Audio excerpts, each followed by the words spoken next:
నమస్తే, welcome to NCN news. నేను కళ్యాణి. బులెటిన్లో ముందుగా హెడ్లైన్స్ చూద్దాం.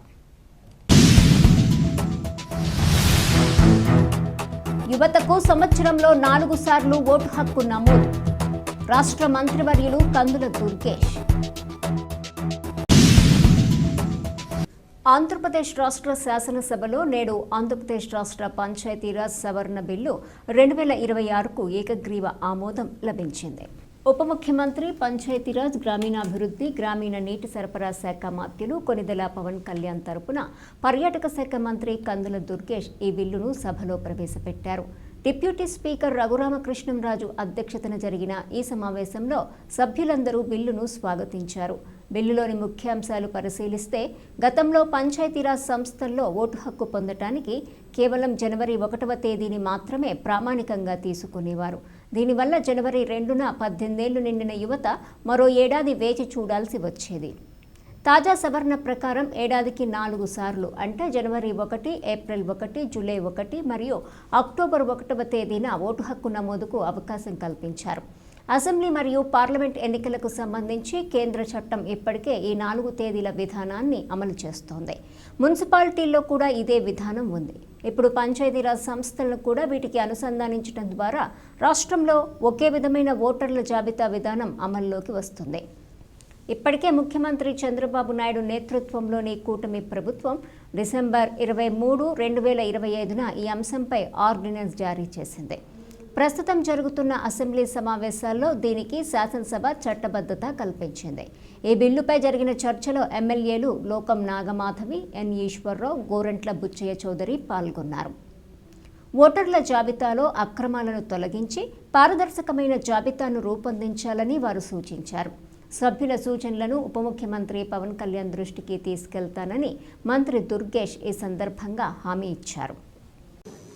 గౌరవ ఉప ముఖ్యమంత్రి, పంచాయతీరాజ్, గ్రామీణాభివృద్ధి మరియు గ్రామీణ నీటి సరఫరా శాఖ మంత్రి గారికి బదులుగా పర్యాటక శాఖ మంత్రి గారు ఆంధ్రప్రదేశ్ పంచాయతీరాజ్ సవరణ బిల్లు 2026ను ప్రవేశపెట్టేందుకు అనుమతి కోరుతారు.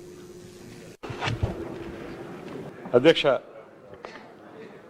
on behalf of Deputy Chief Minister and Panchayati Raj Minister Sri Pavan Kalyan garu, I move for leave to introduce the Andhra Pradesh Panchayati Raj Amendment Bill 2026.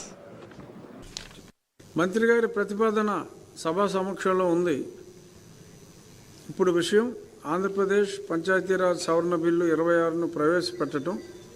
ఈ ప్రతిపాదనకు సుముఖంగా ఉన్నవారు అవును అనండి, వ్యతిరేకంగా ఉన్నవారు కాదు అనండి. అవునన్నారు, అందరూ అవునన్నారు. ప్రతిపాదన ఆమోదించబడినది. బిల్లు సభలో ప్రవేశపెట్టబడింది. ఆంధ్రప్రదేశ్ పంచాయతీరాజ్ సవరణ బిల్లు 2026ను పరిగణలోనికి తీసుకునేందుకు మంత్రి గారు అనుమతి కోరుతారు. అధ్యక్ష, ప్రధానంగా ఈ సవరణకి మూల కారణం మనకి ఇప్పటి వరకు పంచాయతీరాజ్ ఇన్స్టిట్యూషన్స్లో ఓటు హక్కు కల్పించడానికి 18 సంవత్సరాలు నిండినటువంటి ప్రతి ఒక్కరికి కూడా అవకాశం ఉంది. అయితే దానికి కట్ ఆఫ్ డేట్ వచ్చి మనకి ప్రతి సంవత్సరం కూడా జనవరి 1వ తారీఖుని కట్ ఆఫ్ డేట్గా పెట్టడం జరిగింది. అయితే ఈ మధ్యకాలంలో సెంట్రల్ యాక్ట్లో మనకి అసెంబ్లీ మరియు పార్లమెంట్కి సంబంధించినటువంటి ఈ నిర్ధారణ 18 సంవత్సరాలు నిండినటువంటి వారికి ఓటు హక్కు కల్పించేటువంటి అవకాశం ఏప్రిల్ 1 కూడా మొదలుపెట్టారు. జనవరి 1తో పాటు ఏప్రిల్ 1, జూలై 1, అదేవిధంగా మనకి అక్టోబర్ 1, వాటి మూడింటిని కూడా చేర్చి మొత్తంగా 4 పర్యాయాలు ఓటు హక్కు కల్పించడానికి వారి 18 సంవత్సరాల వయసు నిర్ధారణకి అవి పెట్టడం జరిగింది. దీనివల్ల వచ్చేటువంటి ఉపయోగం ఏంటంటే, సాధారణంగా జనవరి 1 వరకు మాత్రం పరిమితం చేస్తే జనవరి 2వ తారీఖుని 3వ తారీఖుని 18 సంవత్సరాలు నిండిన వారికి మళ్ళీ సంవత్సరం పాటు వెయిట్ చేస్తే కానీ వారికి ఓటు హక్కు అవకాశం దొరకదు. ఈ 4 పర్యాయాలు పెట్టడం వల్ల మధ్యలో 18 సంవత్సరాలు అటైన్ అయినటువంటి వారు ఎవరైతే ఉంటారో, 18 సంవత్సరాలు నిండినటువంటి యువతీ యువకులు ఎవరైతే ఉంటారో వారికి ప్రతి 3 నెలలకు ఒకసారి వారు ఓటు నిర్ధారించుకోవడానికి, అందులో ఓటర్ లిస్టులో పేరు నమోదు చేసుకోవడానికి అవకాశం దొరుకుతుందనేటువంటి సదుద్దేశంతో ఈ కార్యక్రమాన్ని ఏర్పాటు చేశారు. సెంట్రల్ యాక్ట్ అసెంబ్లీకి పార్లమెంట్కి మాత్రమే పరిమితం అయింది. ఇక్కడ మనం రాష్ట్రం వరకు చూసుకుంటే మన ఇవి ఏవైతే ఉంటాయో ఓటర్ లిస్టులు, ఆ లిస్టులన్నీ కూడా అసెంబ్లీ పార్లమెంట్కి సంబంధించే ఉంటాయి. అయితే పంచాయతీరాజ్ ఇన్స్టిట్యూషన్స్ కూడా ఆ ప్రకారమే 4 పర్యాయాలు ఈ అవకాశం కల్పించినట్లయితే ఆన్ పార్ విత్ సెంట్రల్ యాక్ట్కి మనం అనుసంధానం చేస్తూ దీన్ని తద్వారా పురపాలక సంఘాలు ఎలాగా ఇప్పటికే జరిగింది, పంచాయతీరాజ్లో కూడా ఆ ఇన్స్టిట్యూషన్స్లో కూడా ఎవరైతే యువతీ యువకులు 18 సంవత్సరాలు నిండారో వారందరికీ ఓటు హక్కు కల్పించేటువంటి ఒక మంచి అవకాశం దీని ద్వారా లభిస్తుంది. అందువల్ల ఇది ఒక ప్రోగ్రెసివ్ కార్యక్రమంగానే మనం తీసుకోవాలి. దాంతోపాటు దీని యొక్క ఇంపార్టెన్స్ని గుర్తించి ముఖ్యమంత్రి గారు మనకి డిసెంబర్ 23వ తారీఖు 2025లో దీని ఆర్డినెన్స్ రూపంలో తీసుకురావడం జరిగింది.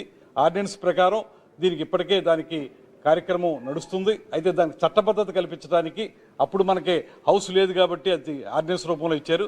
ఇప్పుడు చట్టబద్ధత కల్పించడానికి ఈ హౌస్లో దీన్ని మూవ్ చేస్తున్నాం. దీన్ని అందరూ కూడా స్వాగతించాల్సిందిగా కోరుకుంటున్నాను. చక్కగా ఎక్స్ప్లెయిన్ చేశారు.